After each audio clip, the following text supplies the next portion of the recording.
Sinamantala na ni Kenny ang buong maghapong makulimlim na panahon sa La Trinidad, Benguet ngayong araw July 8 para anihin ang kanyang tanim na lettuce. Pangamba kasi niya ang lalo pang pagkalugi sakaling masira ang pananim dahil sa dalang ulan ng habagat na pinalalakas ngayon ng superbagyong Indaya. Pinaharvest agad to para lang hindi masira. Kasi may parating na bagyo. Buti sana kung makakasurvive to, di ba? Tataas yung presyo, babawi sila. Pero kung si Kenny, inani na ang pananim, iba't iba naman ang ginawang diskarte ng ilan pang magsasaka sa La Trinidad, Benguet. Tulad ni Kuya Enen na nilagyan na ng plastic cover ang mga pananim na lettuce. Panalangin na lang natin na hindi punta dito yung bagyo. Lagyan na namin ng mga plastic tunnel para hindi masira yung mga halaman.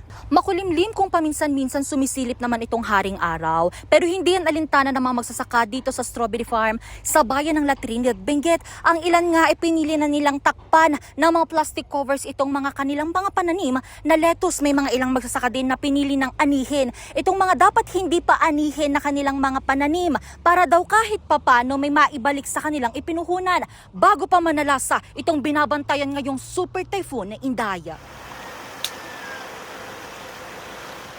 Bukod sa sektor ng agrikultura, binabantayan na ng La Trinidad LGU ang mga flood-prone at landslide-prone areas. Kabilang na ang Barangay Pico, Bayabas, Wangal at Longlong.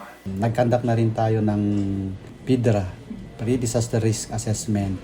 So doon natin tinignan kung ano yung mga kailangan natin. So we have already prepared yung mga kailangan natin gawin, like in-assess natin yung kung ano yung mga high risk areas natin, like yung flood, yung palaging na-flood dito sa valley natin, sa strawberry fields. Sa mga relief goods, meron na rin naka-ready naman. We have already coordinated with DSWD para sa mga relief goods. Meron na rin tayong we have also appropriated funds para sa mga relief goods na may bibigay. Pinaghandaan na natin yung tag-ulan, nakatambay na lahat ng ating mga rescuers, mga response clusters, so on call sila sa ngayon. Ang superbagyong Inday, bagamat hindi direktang tatama sa kalupaan, magdadala ng malakas na buhos ng ulan dahil sa habagat na mararamdaman simula bukas, July 9. Sa umagang super typhoon na si Inday ay tinatayang nasa layang 1,270 kilometers ang layo east of northern Luzon.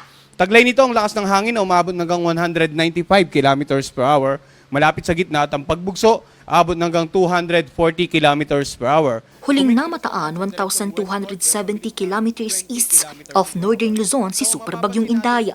Mas lumakas pa ito at taglay na ang hanging may lakas na 195 km per hour malapit sa gitna at pagbugso na 240 km per hour. Itinaas na rin ng Pag-asa ang Tropical Cyclone Wind Signal number 1.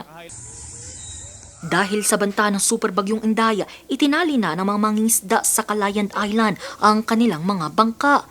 Ipinagbawal na rin pansamantala ang paglalayag alinsunod na rin sa direktiba ng Coast Guard District Northeastern Luzon. Nagtulong-tulong din ang mga kawani ng sabtang PNP at BFP Batanes para dalhin sa Pangpang ang mga bangka ng mangingisda sa sabtang. Nakapwesto na rin ang stockpile ng relief goods ng Provincial Social Welfare and Development Office ng Cagayan. Sa ngayon, patuloy na nakabantay ang iba't ibang ahensya ng pamahalaan upang matiyak ang kaligtasan ng mga residente. Angel Arquero para sa Nation on the Move.